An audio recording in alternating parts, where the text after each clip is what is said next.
அன்புள்ள நண்பர்கள் அனைவருக்கும் வணக்கம். இந்த வீடியோ முழுவதுமே முக்கியமான விஷயம் அடங்கியிருக்கு. இருந்தாலும் பாருங்க, வீடியோவின் கடைசி பகுதியில் ரொம்ப முக்கியமான விஷயம் சொல்லியிருக்கேன். அதனால் ஸ்கிப் பண்ணாமல் கவனமாக பாருங்கள். அப்புறம் நண்பர்களே, ஒரே ஒரு லைக் மட்டும் போட்டு விட்ருங்க. வாங்க வீடியோக்குள்ளே போகலாம்.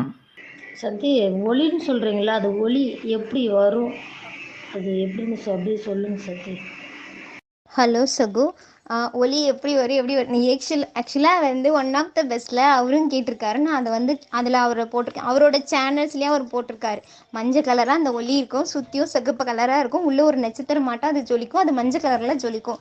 அவ்வளோதான் என்னால் சொல்ல முடியும். நீங்கள் எப்படி இருக்குன்னா இன்னும் எப்படி என்னால் சொல்ல முடியும்னு எனக்கு தெரில சகோ. வேணா இப்போ இட்லி இருக்குது அப்படின்னா இட்லி சாப்பிட்டு பாருங்கள், நல்லா இருக்குன்னு தான் சொல்ல முடியும். இட்லி எப்படி இருக்குன்னா எடுத்து ஊட்டி விடுற அளவுக்கு நான் எல்லாமே சொல்லி கொடுக்குறேன். இப்படி தவம் பண்ணுங்க, இந்த மாதிரி பண்ணுங்க, இந்த மாதிரி செய்யுங்க, அது மாதிரி கண்ணை மேலே வந்து போய் பாருங்க, அந்த மாதிரி இருக்கும்போது அந்த பாயிண்ட்டை பிடிங்க, இந்த அளவுக்கு நான் சொல்லி கொடுக்குறேன்.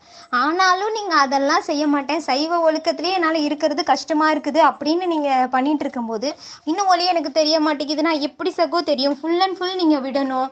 அதை வந்து நீங்கள் 4 பேருக்கு சொல்லணும். மெயினாக உங்களோட சந்ததிகளுக்காவது நீங்கள் சொல்லணும். யாருக்கோ நீங்கள் சொல்லினாலும் உங்கள் ஏன்னா யாரோ எப்படியே போகிறாங்கன்னு கூட நீங்கள் இருக்கலாம். உங்கள் சந்ததிகளை எந்த அளவுக்கு நீங்கள் நேசிப்பீங்க, அவங்களுக்கு கூட நீங்கள் சொல்ல மாட்டேங்க. ஸோ அந்த மாதிரி இருக்கும்போது நீங்கள் வந்து ஒளி பார்க்கணும் அப்படின்னு நினைக்கும் போது அதுதான் வந்து எனக்கு வந்து இதாக. இப்போ பார்த்தீங்கன்னா நான் வந்து என்னோட கூட பிறந்தவங்களுக்கு மட்டும் நான் சொல்லலை, எல்லாருக்கும் நான் சொல்கிறேன். உலகத்தில் இருக்கிற யாரை பார்க்குறனோ, யார் எனக்கு ஃப்ரெண்ட் ஆகுறாங்களோ, யாருக்கு நான் வந்து என்னென்ன உபதேசம் பண்ணுறனோ, இப்போ நீங்கள் உங்களோட சொந்தக்காரிங்க, அப்புறம் யார் இந்த குரூப்பில் இருக்கிற எல்லாருக்கும், அப்புறம் என்னை பார்க்குறவங்க, என்கிட்ட பேசுகிறவங்க எல்லாருக்கிட்டையும் நான் சொல்கிறேன், அசைவம் சாப்பிட்டீங்கன்னா 4.5 லட்சம் ஆண்டு பேயா தெரியணும், அசைவத்தை சாப்பிடாதீங்க அப்படின்னு சொல்லிட்டு நான் அந்தளவுக்கு நான் போராடுறேன். சைவத்துக்காக போராடுறேன், மக்களுக்காக போராடுறேன். அந்த மாதிரி இருக்கும்போது நான் ஒளியே வேண்டாம் அப்படின்னு சொல்லிட்டு நான் சொல்லும்போது சிவப்பா எனக்கு வந்து அதை வந்து கொடுக்குறாரு. ஸோ அந்த மாதிரி வந்து ஒரு பொதுநல தொண்டுல நம்ம இருக்கணும். அந்த மாதிரி நீங்க உங்களோட சொந்த சந்ததிகளுக்கே ஒண்ணுமே சொல்ல மாட்டேங்கிறீங்க, எப்படியோ திங்கிறானுங்க போறானுங்கன்னு இருக்கிறீங்க. உங்களோட இதை பத்தியே கவலைப்படாத போது நீங்க மற்றவங்களை போய் நீங்க 3வது மனுஷனுக்கு நீங்க எப்படி வந்து அது சொல்ல பழகுவீங்க? எப்போ உங்களுக்கு அந்த பொதுநல தொண்டெல்லாம் வரும்? இதெல்லாம் நீங்க வந்து வளர்த்தி அதுக்கப்புறம் நீங்க வந்து இறைவனோட அந்த சங்கல்பம் ஆக தான் நீங்க வந்து அந்த பக்குவப்பட அது தயவு பெருந்தயவா மாறும். அந்த பெருந்தயவா உங்களுக்கு மாறும்போது தான் உங்களுக்கு கிடைக்கும். நான் இட்லி எடுத்து ஊட்டுற அளவுக்கு நான் சொல்லி கொடுத்துட்டேன். அதை சாப்பிட்டு அதை சுவைச்சு அந்த டேஸ்ட் எப்படி இருக்குன்னு பார்க்கறதுக்கு உங்களால முடியல. அப்படி இருக்கும்போது எப்படி இருக்குது நீங்க சாப்பிட்றீங்களா? இட்லி எப்படி இருக்குதுன்னா அது சூப்பரா இருக்கு, சுவையா இருக்கு, நான் டெய்லியும் சாப்பிட்டுட்டு இருக்கேன். இதுக்கு மேல நான் என்ன சகோ சொல்ல முடியும்? எனக்கு புரியல. நீங்க கேட்கும்போது ஒரு குழந்தை மாதிரி இருக்கு. ஆக்சுவலா வந்து ஒரு டைம் நினைக்கும் போது ஏண்டப்பா இப்படி இருக்கும், கம்பெனி எல்லாத்தையும் நான் க்ளோஸ் பண்ணிடலாம் போல அப்படின்னு சொல்லிட்டு குரூப்பையே க்ளோஸ் பண்ணிட்டு எல்லாம் எனக்கு எதுவுமே தெரிலங்க, என்னை விட்டுருங்க அப்படின்னு சொல்லிட்டு நான் தனியே இறைவன் அடைஞ்சிடலாம் அப்படிங்கிற ஒரு இது சுச்சுவேஷன் வந்து எனக்கு தோண ஆரம்பிக்குது. ஏன்னா ஒரு பேசிக் நாலேஜ் சைவ ஒழுக்கம், அதுக்கப்புறம் மன ஒழுக்கம், அதுக்கப்புறம் தவம் வரணும். நீங்க தவத்துல ஒளி தெரியல, எப்படி இருக்கும் அது, நான் பார்க்கணும், என் உயிரை நான் பார்க்கணும், இந்த அளவுக்கு நீங்க நினைக்கிறீங்க. எந்த அளவுக்கு உங்களோட குழந்தைங்களுக்கு உங்களோட பேரப்பிள்ளைங்களுக்குலாம் நீங்க சொல்லியிருக்கீங்க? நினைச்சு பாருங்க, எந்த அளவுக்கு நீங்க இருக்கிறீங்க அப்படிங்கறத நீங்க நினைச்சு பாருங்க. நீங்க மாறுறதுக்கு இவ்வளவு கஷ்டமா இருக்கு, இன்னும் மாறி இருக்கீங்களான்னு என்னன்னு தெரியல.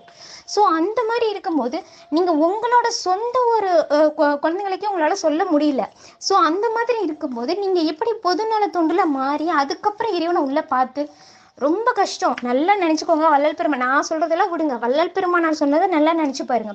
சுத்த சன்மார்க்கத்துக்குள்ள வாங்க. சுத்த சன்மார்க்கத்துக்குள்ள வரலைன்னா யாரா இருந்தாலும் ஒளி பார்க்கவே முடியாது. நல்லா தெரிஞ்சுக்கோங்க, ஒளியை பார்க்க முடியாது. இந்த ஜென்மம் விட்டு அடுத்த ஜென்மம் போயே ஆகணும், கஷ்டப்பட்டே ஆகணும்.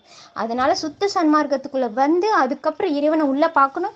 அதுவும் வந்து சிவப்பா அதுல நான் இருக்கும்போது கூட எனக்கு சொன்னது வந்து அவர் என்னன்னா, மன ஒழுக்கம் முக்கியம், உன் சேனல்ல போடும்போது என்னோட சகோதரிகளும் சொல்லி போடு அப்படின்னு எனக்கு கனவுல சொல்றாரு. ஸோ அந்த மாதிரி சொன்னாலும் என் சேனல்ல எல்லாமே போய் பாருங்க. ஃபர்ஸ்ட்ல இருந்து நான் முக்தி வழி 3ல இருந்து நான் பேசியிருப்பேன்.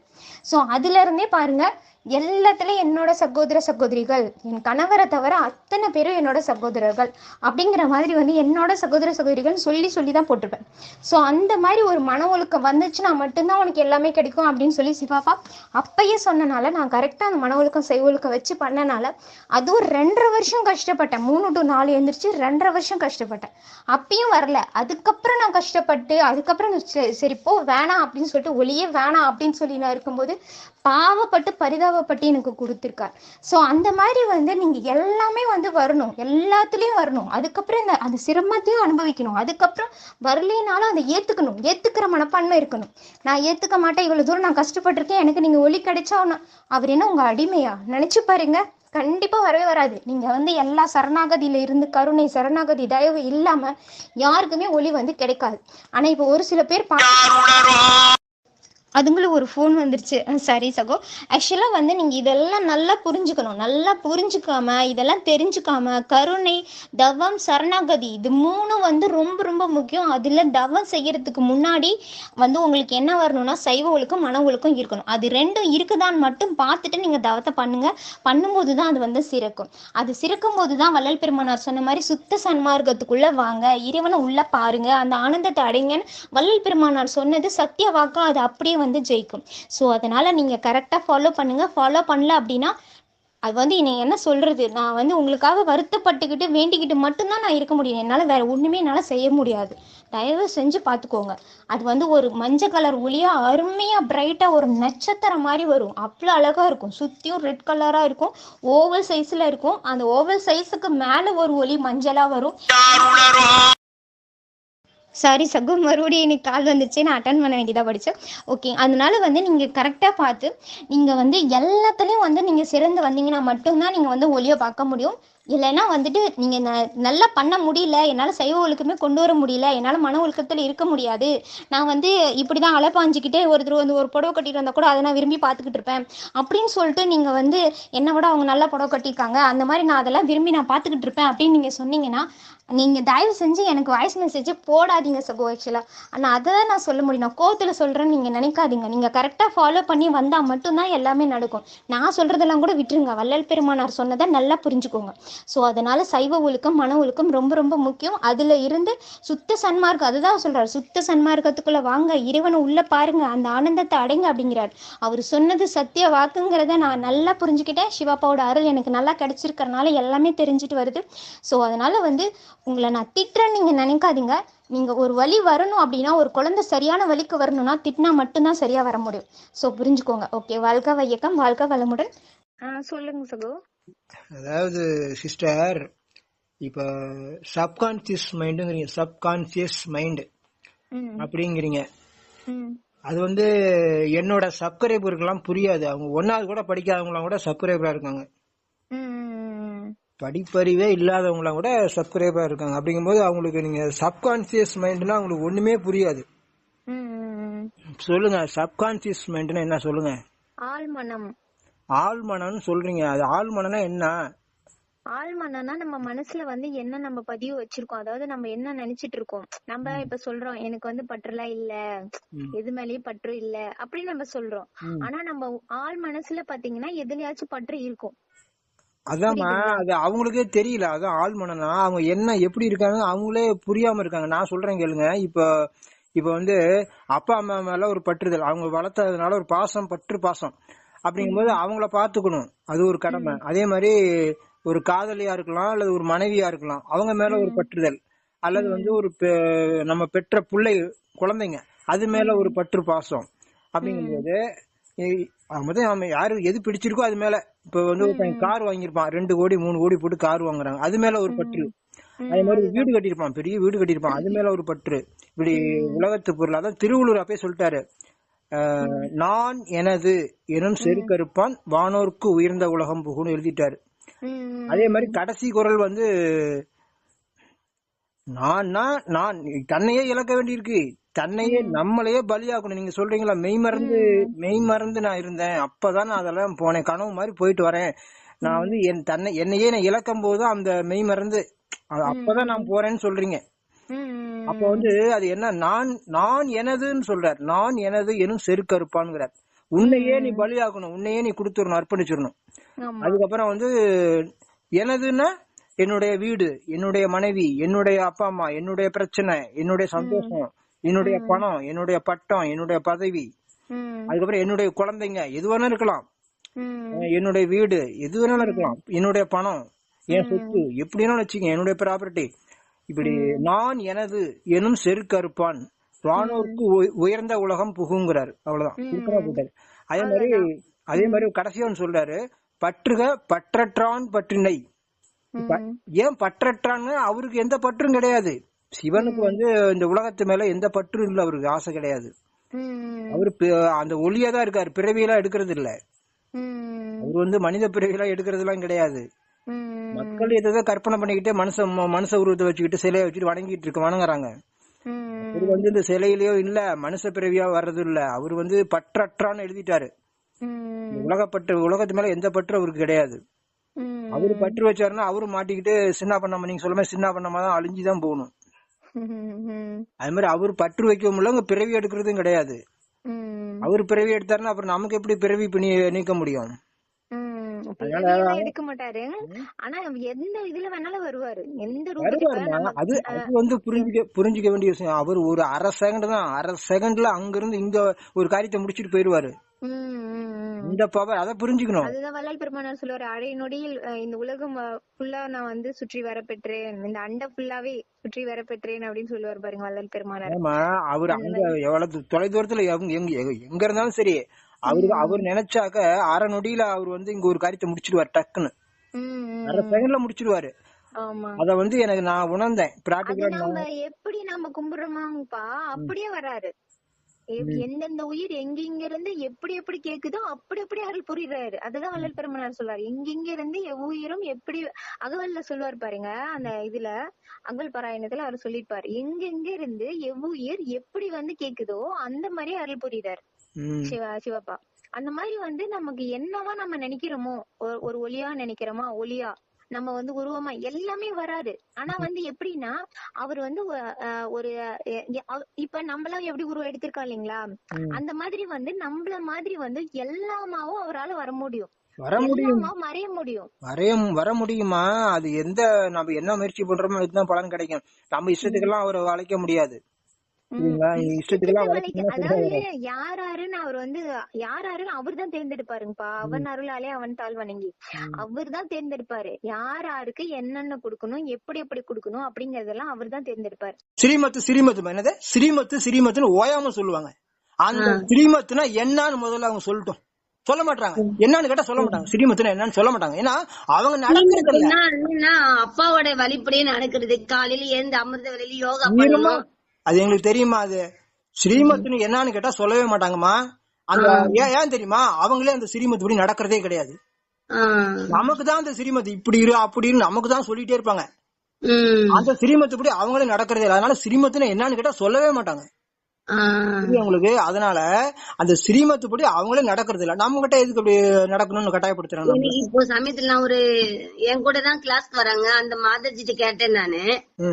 அவங்க என்ன சொல்றாங்க, அவங்களும் ஃபேமிலியில சில நேரம் நானும் வெளி உலகத்துல இந்த பூண்டு வெங்காயம் எல்லாம் நாங்க சாப்பிட மாட்டோம். அவங்க நான் வெளியில ஹஸ்பண்ட் கூட போனா நான் சாப்பிடுறேன்றாங்க. ஆனா அது அவங்கள வந்து கிளாஸ்க்கு வந்து அவங்களுக்கு அவ்வளவு முக்கியத்துவம் கொடுக்குறாங்க. வந்து அவங்களுக்கு ஏதாவது ஒரு பதவியில இருப்பாங்க, பெரிய போஸ்டிங்ல இருப்பாங்க, பெரிய வசதி வாய்ப்போட இருப்பாங்க, அதனால கொடுப்பாங்க. இப்ப எனக்கு அவங்க வெளியில யாருக்கிட்டையும் சொல்லல. இப்ப நான் உங்ககிட்ட தான் சொல்றேன், வந்து கேட்கவும் இல்ல. ஆனா அவங்க தெரியும், அது அங்க போனாதான் தெரியும் அது என்னங்கிறது நடவடிக்கை எல்லாம். அவங்க தான் சுருக்கமா நான் சொல்லிட்டேன் எல்லாமே அதை பத்தி. நீங்க வந்து என்ன டெக்னிக்னா, நீங்க 100 சந்தோஷமா இருக்கிறது எப்படின்னு கத்துக்குங்க. சந்தோஷமா இருங்க, உறுதி எடுத்துங்க. ஃபர்ஸ்ட் 100 சந்தோஷமா இருக்கணும், உறுதி எடுத்துட்டு சந்தோஷமா இருங்க. அப்ப நீங்க ஜெயிச்சுக்கலாம் எல்லாமே கம்ப்ளீட்டா. ஏன்னா உங்க ஹஸ்பண்ட்ல இருந்து அத்தனையுமே உலகத்தையும் ஜெயிச்சிடலாம். ஆனா வருத்தப்பட்டு கவலைப்பட்டு எதுவும் ஜெயிக்க முடியாது. அத புரிஞ்சுக்கங்க முதல்ல.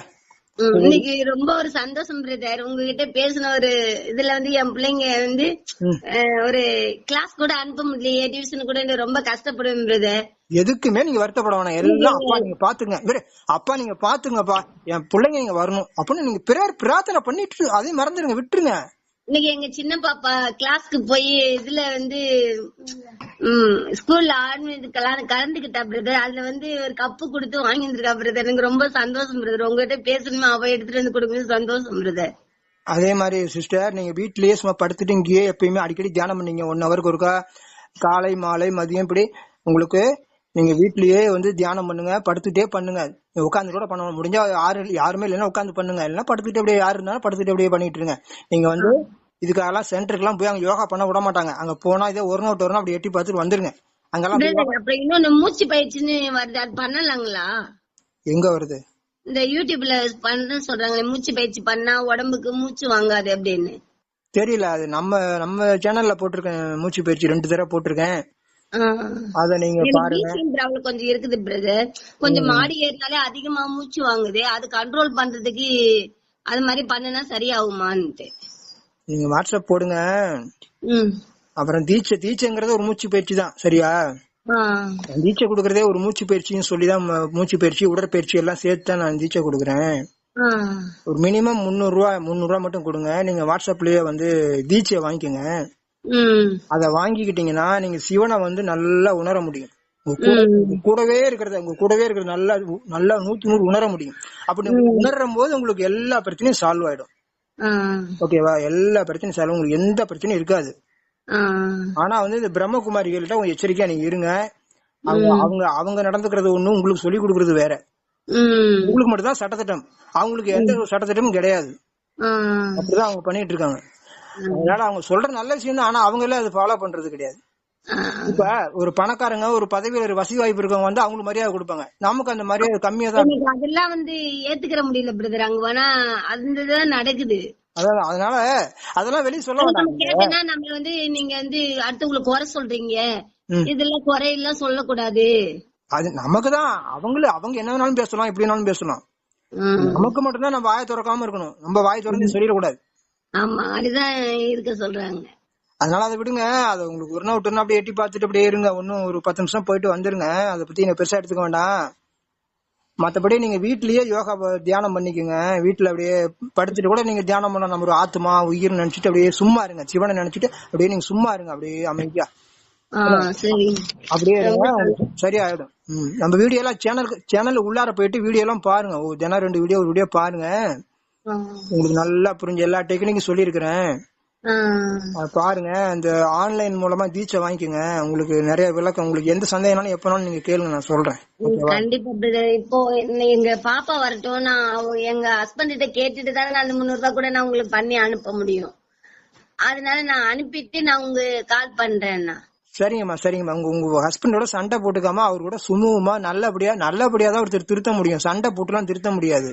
அதனால அந்த நம்பி சண்டை போட்டு மாத்திரம் நம்பிக்கை வைக்காதீங்க. யாரையும் கட்டாயப்படுத்த. செம்மையா கோவப்படுவேன். பெரிய ஜென்ஸுங்கெல்லாம் அடிச்சிருவேன் நான். தப்பா பேசினா அடிப்பேன். அந்த அளவுக்கு கோவப்படுவேன் நானு. இப்ப எவ்வளவு கொஞ்சம் கம்மியாயிட்டேன் நான். சரி, உடனே நீங்க அனுப்பணுங்கிறதுல பணம் அனுப்பணுங்கிறதுல அவரோட முதல்ல சமாதானமா, அவரோட ஒரு பிரச்சனை இல்லாம முதல்ல அன்பா இருங்க. முதல்ல ஃபர்ஸ்ட் அதை செய்யுங்க, புரியுதா? அவரையும் நினைச்சு பார்த்து கொஞ்சம் ஒரு அன்பு காட்டுங்க அவருக்கும். நீங்க பாட்டு ஒரே அடியா அவரை வந்து பட்னி போட்டு சாகடிச்சிருவீங்க. பட்னி போட்டு சாகடிக்கும் போது அவருக்கு எவ்வளவு குழப்பமாகும் பாத்துங்க. ஓகேமா? சரிம்மா, நீங்க வாட்ஸ்அப் போட்டு விடுங்க. நண்பர்கள் அனைவருக்கும் ஒரு இனிப்பான செய்தி, ரொம்ப இனிப்பான செய்தி. அதாவது ஆன்லைன் மூலமாக நாங்கள் தீட்சை கொடுக்குறோம். அதை விருப்பம் உள்ளவங்க இந்த நம்பருக்கு தொடர்பு கொள்ளுங்கள். நண்பர்களே, ஆன்லைன் மட்டுமல்ல, நேரில் வந்தாலும் தீட்சையை பெற்றுக்கொள்ளலாம். நேரில் வர முடியாதவர்கள் இந்த ஆன்லைன் தீட்சையை பெற்று பயனடையும்படியாக கேட்டுக்கொள்கிறேன். மிகவும் பிரியமான நண்பர்களே, இந்த வீடியோவுக்கு ஒரே ஒரு லைக் மட்டும் போட்டு விட்டுருங்க.